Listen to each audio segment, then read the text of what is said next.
गरीब भाई की अमीर बहन। किशोर और पिद्दी दो भाई बहन थे। पिद्दी बहुत खर्चीले स्वभाव की थी। वो जितना कमाती अपने ऐशो आराम में पैसे उड़ा दिया करती। लेकिन किशोर समझदार था, घर को साथ लेकर चलना जानता था। अपनी बहन के जितना कमाता तो नहीं था, लेकिन फिर भी वो किसी तरह घर का खर्च चला लेता था। एक दिन पिद्दी किशोर से कहती है, किशोर, तुम थोड़ा ज्यादा क्यों नहीं कमाते? मेरे दोस्त रोज मेरा मजाक उड़ाते हैं। अरे बहन, मैं कोशिश तो कर रहा हूँ। अच्छा सुनो, अगले महीने रक्षाबंधन है, मुझे सोने का हार चाहिए, इससे कम कुछ भी ना लूंगी। अरे दिला दूंगा बहन। किशोर को पूरी रात नींद नहीं आती। उसके दिमाग में बस ये चल रहा था कि उसकी माली हालत इतनी बिगड़ चुकी है, अब वो सोने का हार कहाँ से लाएगा। अगले दिन किशोर सुबह सुबह घर से ये बोलकर निकल गया कि पिद्दी, मैं गांव से बाहर जा रहा हूँ, कुछ दिन घर नहीं आऊंगा। किशोर ने अपने काम के साथ साथ फेरी में कपड़े बेचने भी शुरू कर दिए, जिससे वो ज्यादा से ज्यादा पैसे कमा सके। रात में वो एक बिल्डिंग की चौकीदारी भी करने लगा। अपने काम से थोड़ा बहुत समय निकालकर बस कुछ घंटे की नींद ले पाता था। और कब वो कुछ दिन एक महीने में बदल गए और रक्षाबंधन भी आ गया, पता ही नहीं चला। लेकिन किशोर अभी तक घर वापस नहीं लौटा। जहां वो काम करता था, पिद्दी के नाम का गुल्लक रखा हुआ था। किशोर ने उस गुल्लक को फोड़ा और सारे पैसे इकट्ठा करके एक सोने का हार खरीद लिया। घर में पिद्दी किशोर का इंतजार कर रही थी।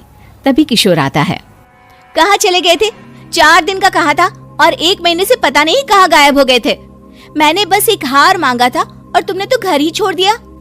अरे मुझे थोड़ा काम मिल गया था। कुछ नहीं, सब समझती हूँ, बहाने थे तुम्हारे। अपनी बहन के लिए इतना भी नहीं कर सकते, कैसे भाई हो? चलो यहाँ बैठो, राखी बांधती हूँ। पिद्दी ने किशोर को राखी बांधी। वैसे ही किशोर ने अपनी बहन के हाथ में सोने का हार रख दिया। उसकी खुशी का कोई ठिकाना नहीं था।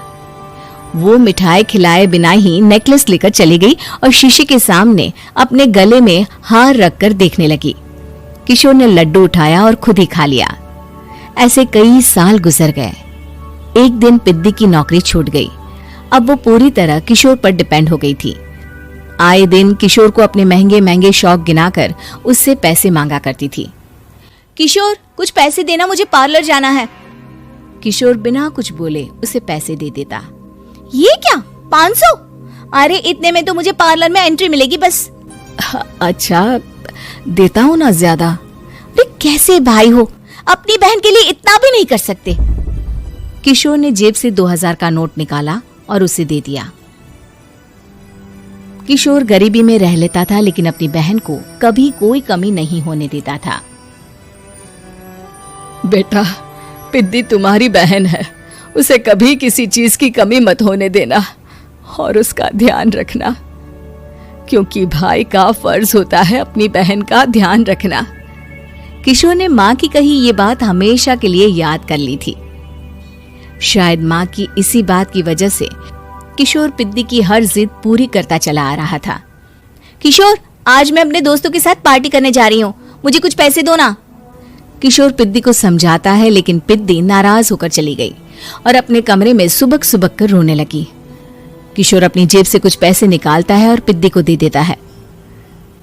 किशोर खुद कभी अच्छे कपड़े नहीं पहनता, लेकिन पिद्दी को राजकुमारी की तरह रखता।